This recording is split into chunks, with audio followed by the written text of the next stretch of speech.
रविशंकर प्रसाद की एक बहुत ही खूबसूरत कविता है। कविता का शीर्षक है हृदय का सौंदर्य। नाम से ही स्पष्ट है, हृदय का सौंदर्य मतलब दिल की खूबसूरती। दिल की खूबसूरती कैसी होनी चाहिए, हमारा हृदय कैसा होना चाहिए, पहली बात ये इस कविता में। और दूसरी बात कि हृदय अगर सुंदर होगा तो बाहर की सारी दुनिया हमें सुंदर दिखाई देगी।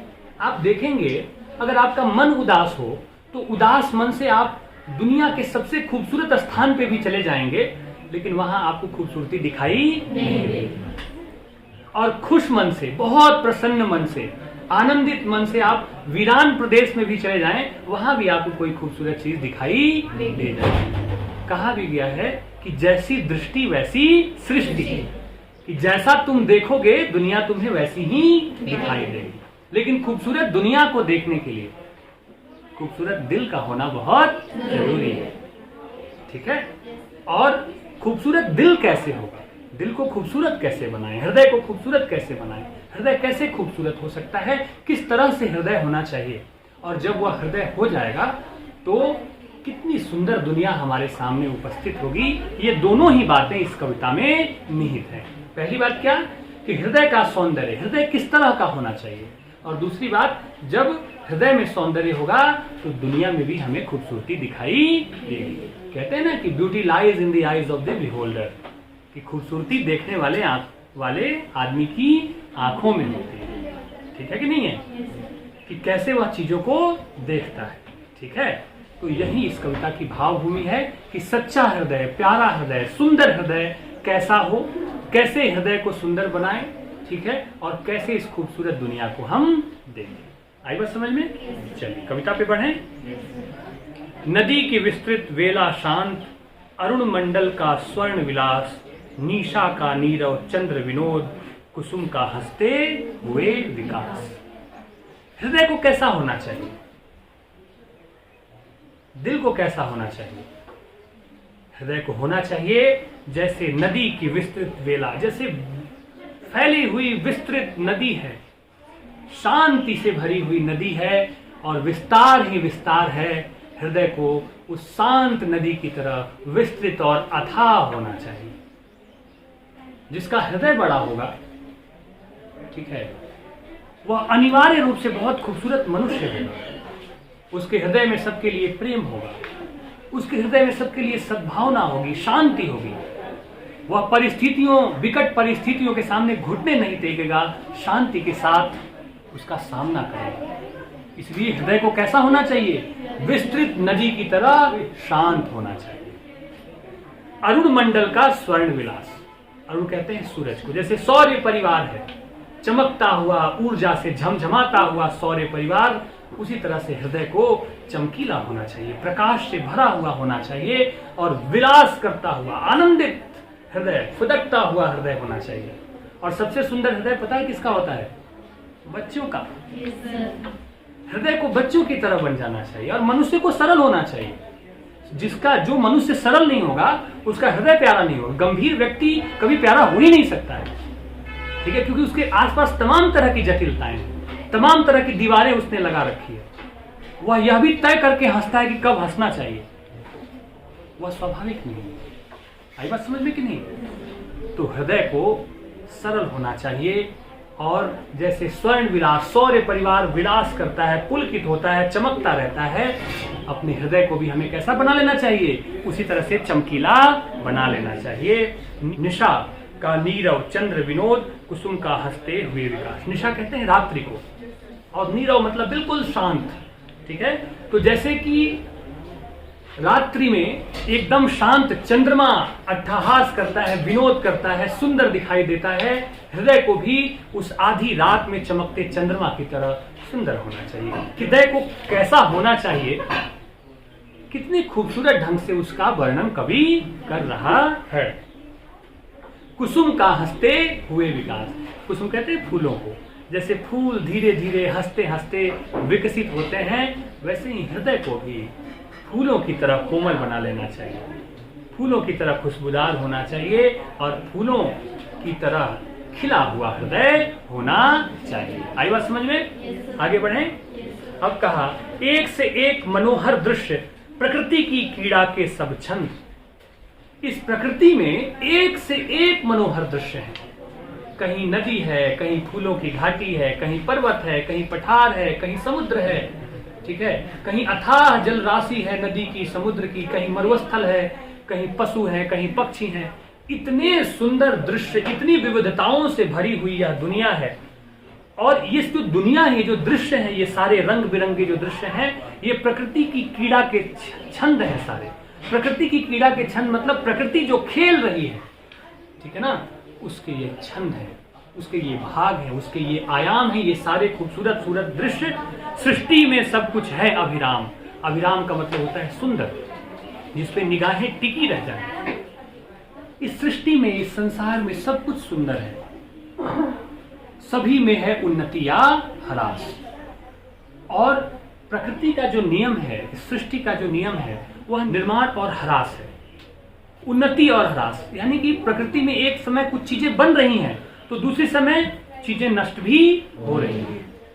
और यही इस प्रकृति की सुंदरता है, यही इस प्रकृति की खूबसूरती है कि वह निरंतर गतिमान है। निरंतर उसमें नवीनता दिखाई दे रही है। कुछ बन रहा है, कुछ टूट रहा है। और देखिएगा, कुछ खत्म होना सिर्फ खत्म होना नहीं होता है। कुछ खत्म होना किसी नए चीज के आगमन का भी प्रतीक होता है।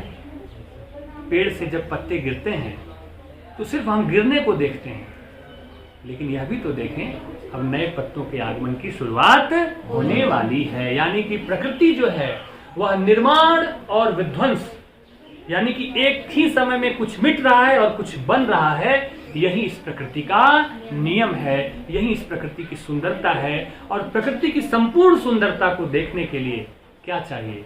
अदर एक प्यारा सा मन चाहिए, एक प्यारा सा दिल चाहिए, ठीक है ना। दिल तो बच्चा है जी, है ना। तो बच्चों की तरह अगर आपके पास दिल है, ठीक है, तो आपको हर जगह खूबसूरती दिखाई देगी, हर जगह आपको आनंद दिखाई देगा। आगे बढ़ें। अब कवि खुल करके स्पष्ट शब्दों में पाठक को संदेश दे रहा है कि बना लो अपना हृदय प्रशांत। ठीक है, अपने हृदय को प्रशांत करो। प्रशांत का मतलब होता है गहरी शांति, और गहरी शांति का एक अर्थ है आनंद।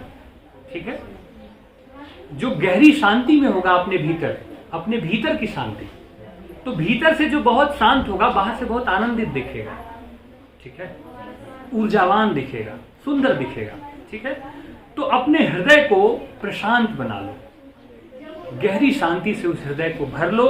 तनिक तब देखो यह सौंदर्य, वह सौंदर्य, तनिक तब देखो वह सौंदर्य। यानी कि वह सौंदर्य क्या? प्रकृति में जो भी सब क्रीड़ाएं हो रही हैं, जो भी कुछ बिखरा हुआ है, उसे देखना है तो उसे देखने से पहले अपने हृदय को थोड़ा प्रशांत कर लो, थोड़ी शांति से भर लो, थोड़े आनंद से भर लो, थोड़ी खुशी से भर लो, थोड़ी सकारात्मकता से भर लो।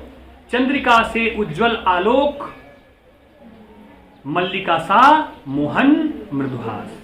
और जब यह हृदय प्रशांत हो जाएगा आपका, तो चंद्रिका से साफ और उज्जवल आलोक प्रकाश निकलता हुआ आपको दिखाई देगा। और मल्लिका एक फूल का नाम है, ठीक है, मल्लिका एक फूल है जिसकी जो लगता है कि बहुत मिठास से भरी, वह उस फूल को देख के लगता है कि वह फूल बहुत मिठास के साथ मुस्कुरा रहा है। तो तनिक तब देखो यह सौंदर्य, चंद्रिका से उज्जवल आलोक, मल्लिका सा मोहन मृदुहास। जब यह हृदय प्रशांति से भर जाएगा तो चारों तरफ चंद्रिका के समान, चांदनी रात के समान आपको साफ और उज्जवल प्रकाश धाराएं दिखाई देंगी।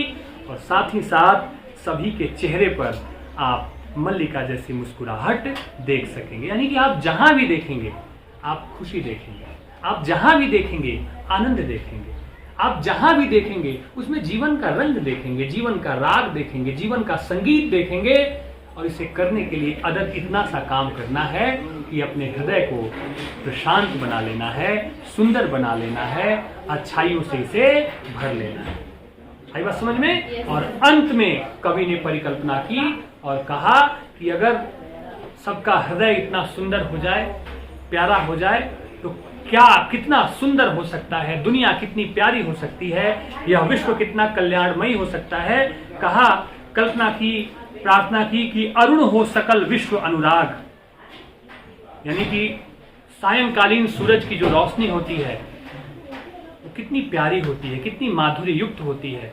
डूबते हुए सूरज से जो लालिमा युक्त जो रोशनी निकलती है, ठीक है, तो उसी जैसे उस रोशनी से पूरी दुनिया रंग जाती है, वैसे ही प्यार के रंग से पूरी दुनिया रंग जाए, सौंदर्य के रंग से पूरी दुनिया रंग जाए। करुण हो निर्दय मानव चित्त, और जो व्यक्ति, जिसका चित्त, जिसका हृदय निर्दयी है, कठोर है, उसका हृदय भी क्या हो जाए, करुणा, दया और प्रेम से भर जाए। उठे मधुलहरी मानस में, और सबके मस्तिष्क में, सबके मन में प्रेम की लहरी उठे। प्रेम ही प्रेम हो सबके हृदय में, कूल पर मलयज का हो वास। और ये मन रूपी जो सरोवर है, हृदय रूपी जो सरोवर है, अगर उसमें मधुलहरी उठेगी, आनंद की लहरी उठेंगी, तो उसके किनारे पर सुगंधित, जैसे कि सुगंधित हवा का वास होगा। यानी कि मन प्यारा है, अगर मन केंद्र में है, मन सरोवर है, अगर मन सुंदर है, तो सभी किनारों पे, यानी कि हर जगह, आपके शरीर के हर एक भाग में एक नई तरंग, एक नई लहर उठेगी, और वह लहर आनंद की होगी, वह लहर मस्ती की होगी। कूल कहते हैं किनारे को, इसलिए कवि ने कहा अपने हृदय को सुंदर, प्रशांत और आनंद से भर लो और देखो, तब यह दुनिया कितनी खूबसूरत दिखाई दे रही है। स्पष्ट है? आगे बात समझ में?